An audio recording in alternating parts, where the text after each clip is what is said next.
사도신경 하심으로 2022년도 1월 28일 금요일 온라인 아침 기도에 하나님께 올려드리겠습니다. 전능하사 천지를 만드신 하나님 아버지를 내가 믿사오며 그 외아들 우리 주 예수 그리스도를 믿사오니 이는 성령으로 잉태하사 동정녀 마리아에게 나시고 본디오 빌라도에게 고난을 받으사 십자가에 못 박혀 죽으시고 장사한 지 사흘 만에 죽은 자 가운데서 다시 살아나시며 하늘에 오르사 전능하신 하나님 우편에 앉아 계시다가 저리로서 산자와 죽은 자를 심판하러 오시리라. 성령을 믿사오며 거룩한 공회와 성도가 서로 교통하는 것과 죄를 사하여 주시는 것과 몸이 다시 사는 것과 영원히 사는 것을 믿사옵나이다. 아멘. 찬송가 370장 찬송하시겠습니다.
하나님 아버지 감사합니다. 오늘도 또 새로운 하루를 저희들에게 허락하시고 오늘도 주님께서 동행하시고 저희들의 선한 길로 인도해 주심으로 말미암아 저희를 오늘도 좌로나 우로나 흔들리지 않냐고 주님이 인도하심 따라 살아가는 믿음의 삶을 살게 하시려고 저희를 불러주심을 감사합니다. 하나님 오늘도 이 시간에 주님이 베푸시는 말씀을 통해서 주님께서 오늘 하루 어떤 길로 인도하시는지 바르게 깨닫게 하시고 순종케 하여 주셔서 오늘도 주님이 앞서가시며 승리케 하시는 복된 하루가 되게 하여 주옵소서. 감사드리오며 우리 주 예수 그리스도 이름으로 기도드리옵나이다. 이 시간에 하나님이 주시는 말씀은 신약성경 요한복음 5장 1절부터 15절까지 말씀입니다. 화면을 보시면서 1절부터 우리 함께 합독하시겠습니다. 그 후에 유대인의 명절이 되어 예수께서 예루살렘에 올라가시니라. 예루살렘에 있는 양문 곁에 히브리 말로 베데스다라 하는 못이 있는데 거기 행각 5이 있고 그 안에 많은 병자, 맹인, 다리 저는 사람, 혈기 마른 사람들이 누워 물이 움직임을 기다리니 이는 천사가 가끔 못에 내려와 물을 움직이게 하는데 움직인 후에 먼저 들어가는 자는 어떤 병에 걸렸든지 낫게 되밀어라. 거기 38해 된 병자가 있더라. 예수께서 그 누운 것을 보시고 병이 벌써 오랜 줄 아시고 이르시되 내가 낫고자 하느냐? 병자가 대답하되 주여 물이 움직일 때에 나를 못에 넣어주는 사람이 없어 내가 가는 동안에 다른 사람이 먼저 내려가나이다. 예수께서 이르시되 일어나 내 자리를 들고 걸어가라 하시니 그 사람이 곧 나아서 자리를 들고 걸어가니라. 이날은 안식일이니 유대인들이 병 나은 사람에게 이르되 안식일인데 내가 자리를 들고 가는 것이 옳지 아니하니라. 대답하되 나를 낫게 한 그가 자리를 들고 걸어가라 하더라 하니 그들이 묻되 너에게 자리를 들고 걸어가라 한 사람이 누구냐 하되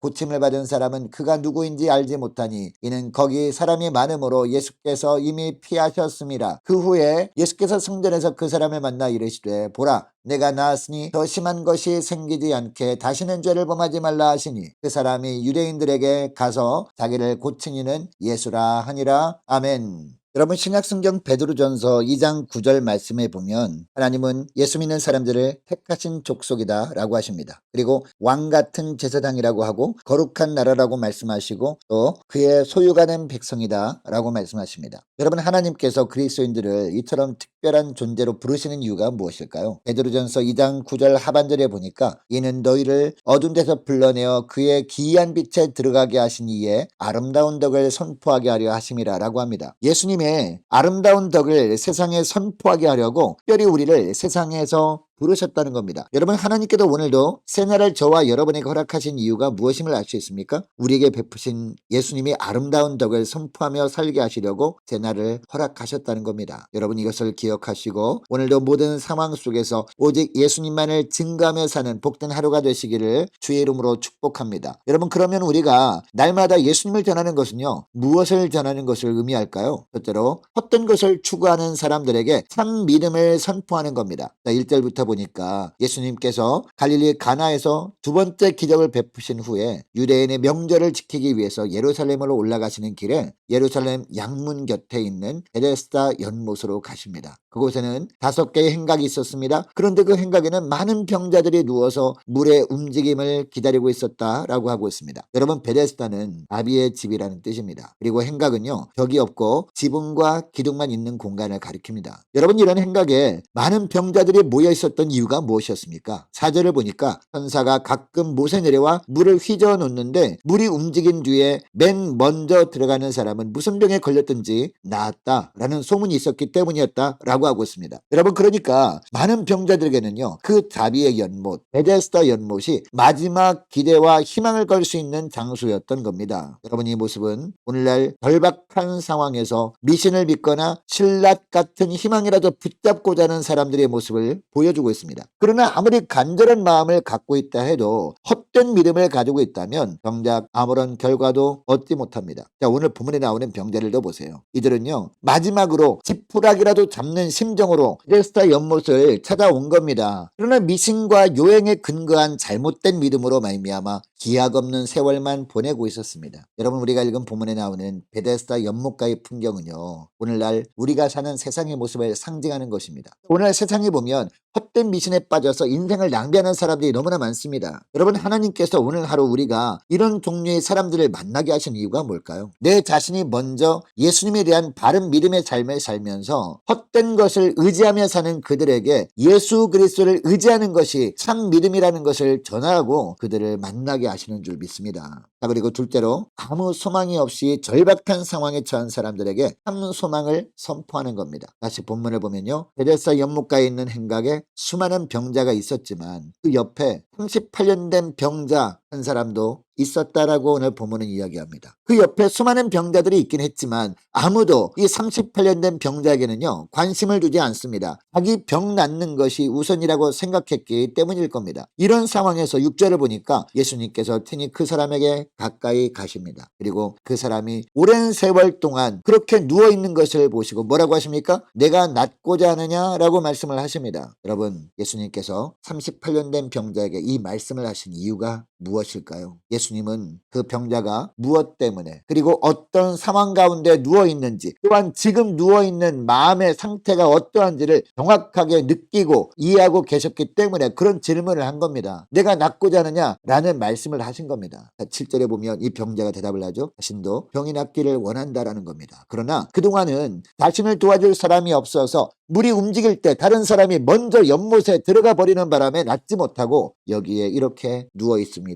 라고 말씀을 드립니다. 여러분, 이 병자가 이렇게 대답한 것을 보면 이 사람의 마음속에는 그런 사람들에 대한 원망과 피해의식과 절망의 마음이 가득해 있음을 알 수 있습니다. 여러분, 예수님은 이렇게 말하는 그를 향해서 뭐라고 하십니까? 8절 말씀해 보니까요. 일어나 내 자리를 들고 걸어가라 라고 말씀하십니다. 그리고 그 사람은 곧 나아서 이를 들고 걸어갔다 라고 하고 있습니다. 그런데 여러분, 사도 요한은 그날이 특별히 안식일이었다 라고 하고 있습니다. 여러분이 38년 된 병자는요, 영적으로 보면 오늘날 어떤 사람을 의미한다고 할 수 있을까요? 오늘날 무한 경쟁 사회 속에서 언제 낙오될지 모르는 불안감으로 외롭게 살아가는 우리들을 상징하는 사람이라고 할 수 있지 않을까요? 여러분, 예수님은 이처럼 치열한 경쟁 사회에서 도태되어서 외로움에 빠져있는 사람들, 그리고 모든 사람들로부터 소외당하고 아무런 소망과 기대도 가질 수 없는 절망적인 상황에 빠져 살아가는 사람들, 이런 사람들에게 주님은 오늘날도 찾아오십니다. 찾아오셔서 일어나 내 자리를 들고 걸어가라 라고 말씀해 주십니다. 여러분, 일어나 걸어가라는 예수님의 명령은요, 단순히 병고침을 받는 것으로 끝내도 된다는 명령이 아닙니다. 병고침을 받았다면, 문제를 해결받았다면 부활의 소망을 가지고 보다 적극적으로 이 부활의 소망을 품고 그 소망을 전하며 살아가라 라는 명령입니다. 아무리 병고침을 받고 회복되어서 건강하게 오래 산다 해도 영원히 살 수 있는 부활의 소망이 없다면 진정한 의미의 치유와 회복이 될 수 없기 때문이죠. 여러분, 이것을 기억하시고 예수 그리스도께 나가면 주님께서 어떤 문제도 해결해 주시는 주님을 전할 뿐만 아니라 참 소망, 부활의 소망을 전하며 사는 저와 여러분 되시기를 주의 이름으로 축복합니다. 자, 그리고 셋째로 어둠의 죄악에 포로되어 있는 자들을 향해서 대신 예수님을 선포하는 겁니다. 10절 말씀을 보면요, 예수님께서 38년 된 병자를 안식일 날에 고치신 것 때문에 유대인들이 시비를 걸어옵니다. 특별히 병이 나은 자에게 어떻게 안식일 날 자리를 들고 가느냐라고 합니다. 그러니까 유대인들은 38년 동안 중병으로 고통받던 병자가 회복된 것으로 인해서 기뻐하기보다도 그가 안식일 규정을 어겼다고 문제를 삼고 있는 겁니다. 한마디로 이 유대인들은요, 생명을 중요시하기보다도 자신들의 전통인 안식일 규정을 지키는 것에 집착하고 있었던 겁니다. 14절을 보면 후에 예수님께서 병 나은 환자를 성전에서 다시 만나시죠. 그리고 예수님께서 그에게 뭐라고 하십니까? 보라, 내가 나았으니 더 심한 것이 생기지 않게 다시는 죄를 범하지 말라라고 하십니다. 여러분, 13절에 보면 이 병 나은 사람은 처음에는 자신이 병을 고쳐주신 분이 누구인지 몰랐습니다. 그러나 15절을 보니까 그는 이제야 자신을 낫게 하여 주신 분이 예수님이심을 알고 유대인들에게 예수님을 전합니다. 여러분, 이 병자도 예수님을 만나기 전까지만 해도 죄악에 포로된 상태였습니다. 어둠에 가득한 곳에 있었던 그런 환경에 살고 있었습니다. 그래서 베데스다 연못이 동할 때마다 누가 자기를 데리고 연못으로 데려가 주기를 기대했던 겁니다. 이것만이 살 길이라고 생각했기 때문입니다. 죄악의 어둠에 묶여 있다 보니까 다른 생각을 하지 못한 겁니다. 그런데 이 대신 예수님께서 친히 찾아와 주셨습니다. 만나 주셨습니다. 그리고 일어나 내 자리를 들고 걸어가라 라는 말씀을 해 주셨습니다. 빛을 비춰주신 것이죠. 어둠이 가득한 삶을 살고 있던 이 38년 된 병자에게 우리 주님께서 말씀의 빛을 비춰주신 겁니다. 아무리 죄악의 어둠에 찌든 가운데 있어도 예수님의 말씀이라는 빛이 임하니까 이 병자의 인생이 어떻게 되었습니까? 완전히 달라지게 되었습니다. 38년이나 자신을 얽매였던 것들이 다 사라지게 되었고 결국 해방된 겁니다. 여러분, 이 환자는 이 병이 나은 이후에 가만히 있을 수가 없었습니다. 그래서 아직도 죄악의 포로가 되어 있는 자들에게 예수님을 전했던 겁니다. 여러분, 우리도 어둠에 속한 죄악의 포로 되었을 때 영안이 가려져 있었습니다. 그래서 깨닫지 못하고 있었습니다. 그래서 세상 방법으로 살다가 지쳐 있었습니다. 우리가 낙심하고 절망할 때도 많았습니다. 그러나 이 대신 예수님의 말씀이 임함으로 말미암아 우리 심령의 어둠이 물러가게 되었습니다. 주께서 영안을 열어주시고 성령의 능력에 붙들려서 승리의 삶을 살게 되었습니다. 여러분, 이런 축복을 우리에게 주신 이유가 뭘까요? 아직까지도 어둠에 속한 죄악의 포로가 되어 있는 자들에게 빛 대신 주님을 전하라고 이런 축복을 주신 것이 아닐까요? 여러분, 이것을 기억하시고 죄악의 포로에서 구원해 주신 주님의 은혜에 감사하며 빛대신 예수님을 전하며 사는 복된 하루가 되시기를 주의 이름으로 축복합니다. 오늘 말씀을 기억하며 함께 기도하기를 원하는 것은요, 하나님, 허황된 것을 붙드는 자들에게 참 믿음을 선포하는 하루가 되게 하여 주옵소서. 절박한 상황에 처한 사람들에게 참 소망, 부활의 소망을 선포하는 하루가 되게 하여 주옵소서. 어둠에 속한 죄악에 포로된 자들을 향해 빛 대신 예수님의 말씀을 선포함으로 많은 영혼들을 옳은 대로 돌아오게 하는 복된 하루가 되게 하여 주옵소서. 간절히 기도하기를 원합니다. 오늘 금요일입니다. 금요 심야 기도회 위해서 함께 기도하기를 원하고, 내일 모레 오는 주일 예배를 위해서 함께 기도하기를 원합니다. 또한 오는 주일부터 설 연휴 기간입니다. 설 연휴 기간 동안에 영적으로 승리케 하여 주옵소서. 함께 기도하기를 원합니다. 세움받은 일꾼들 모두 순종할 수 있도록 함께 기도하기를 원하고, 많은 환우들 위해서 기도해 주시기 바랍니다. 눈 수술을 한 이태영 집사님 빨리 회복되게 하옵소서. 대입을 앞둔 우리 자녀들 위해서 함께 기도하기를 원하고, 취업을 앞둔 우리 자녀들의 앞날을 위해서 함께 기도하기를 원하고요. 군복무 중인 이시훈 형제를 위해서 함께 기도하기를 원합니다. 우리 성도사님들 각 가정을 위해서 함께 기도하기를 원하고, 이 나라 민족을 주님 지켜 주옵소서. 하나님, 우리 교회 앞날을 선한 길로 인도해 달라고 함께 기도하기를 원합니다. 저와 여러분이 가지고 나온 기도 제목을 놓고 우리 함께 기도하기를 원합니다. 기도하겠습니다.